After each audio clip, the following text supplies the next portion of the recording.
আল্লাহুম্মা সাল্লি আলা মুহাম্মাদ ওয়া আলি মুহাম্মাদ সাল্লাল্লাহু আলাইহি সাল্লাম।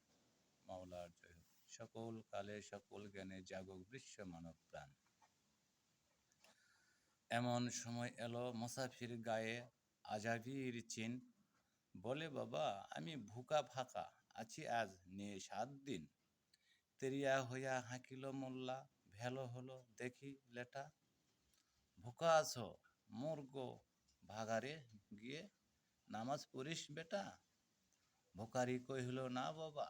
মোল্লা হাঁকিল তা হলে শালা সোজা পথ দেখ। গোস্ত রুটি নিয়া মসজিদে দিল তালা। ভোকারি ফিরিয়া চলিতে বলে 80টা বছর কেটে গেল, আমি ডাকিনি তোমায় প্রভু। আমার ক্ষুধার অন্ন তা বলে বন্ধ করনি প্রভু। তা মসজিদ মন্দিরে প্রভু নেয় মানুষেরই দাবি। মোল্লা পুরোহিত লাগাইতেছে তার সকল দুয়ারের চাবি। কোথায় চেঙ্গিস গজনী মাহমুদ, কোথায় কালা পাহাড়। ভেঙ্গে ফেলো ওই ভোজনালয়ের যত তালা দেওয়া দ্বার। মাওলার জয় হোক।